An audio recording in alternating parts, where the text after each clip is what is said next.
धारी गुप्ता, खंड 2, प्रतिलेखन संख्या 101, 80 शब्द प्रति मिनट। अध्यक्ष महोदय, प्रारंभिक दौर के भारतीय राष्ट्रवादी नेताओं का विश्वास था कि राजनीतिक मुक्ति के लिए सीधे संघर्ष का कार्यक्रम इतिहास की कार्यसूची में अभी नहीं था। कार्यसूची में था राष्ट्रवादी भावना का पैदा किया जाना, उसे गहन करना, राष्ट्रवादी राजनीति के दायरे में भारतीय जनता को अधिक संख्या में लाना और उन्हें राजनीतिक आंदोलन और संघर्ष के लिए प्रशिक्षित करना। इस दृष्टि से पहला महत्वपूर्ण कार्य था राजनीतिक प्रश्नों में जनता की रुचि उत्पन्न करना और देश में जनमत का संगठन। दूसरा, देशव्यापी स्तर पर लोकप्रिय मांगों को व्यवस्थित रूप में रखना ताकि विकसित होता हुआ जनमत सारे देश का ध्यान आकर्षित कर सकें। पहले चरण में सबसे महत्वपूर्ण था राजनीतिक दृष्टि से प्रबुद्ध देशवासियों और राजनीतिक नेताओं कार्यकर्ताओं में राष्ट्रीय एकता की भावना का जागरण। प्रारंभिक दौर के राष्ट्रवादी इस तथ्य के प्रति पूर्णतया सतर्क थे कि भारत निर्माण की प्रक्रिया में है। भारतीय राष्ट्रीयता धीरे धीरे अस्तित्व में आ रही थी, अतः यह मानकर नहीं चला जा सकता था कि इसकी सिद्धि हो गई है। राजनीतिक नेताओं को क्षेत्र, जाति और धर्म के पूर्वाग्रहों से मुक्त होकर राष्ट्रीय एकता की भावना को गहराने और विकसित करने का काम निरंतर और अनिवार्य रूप में करना ही था।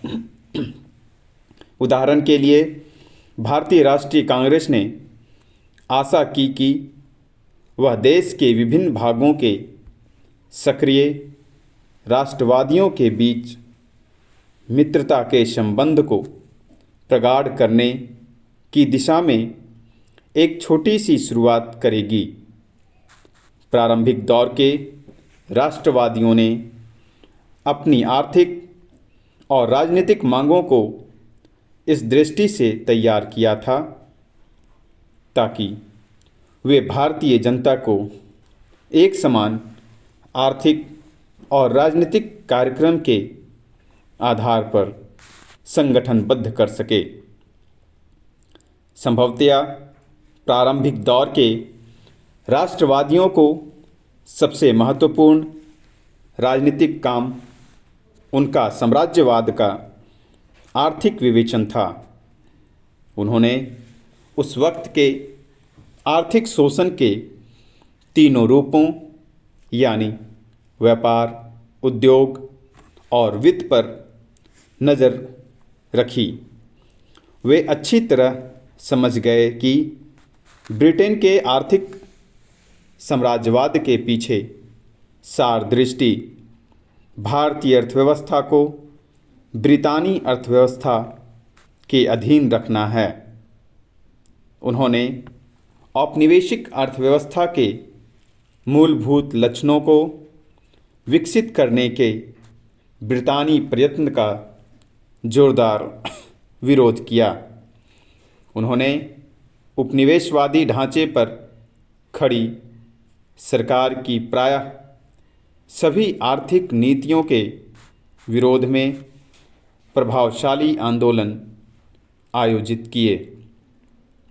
अलावा इसके उन्होंने आर्थिक जीवन के प्रत्येक क्षेत्र में यह पैरवी की कि भारत पर ब्रिटेन की आर्थिक अधीनता कम की जाए, यहाँ तक कि उसे समाप्त कर दिया जाए।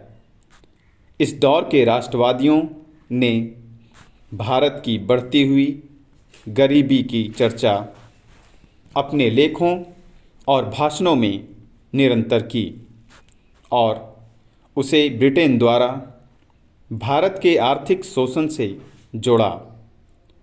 दादा भाई नौरोजी ने इशारा किया कि भारतवासी मात्र परजीवी दास थे, वे अमेरिकी गुलामों से भी बदतर थे, क्योंकि उनकी देखरेख उन अमेरिकी मालिकों द्वारा की जाती थी जिनकी वे संपत्ति थे।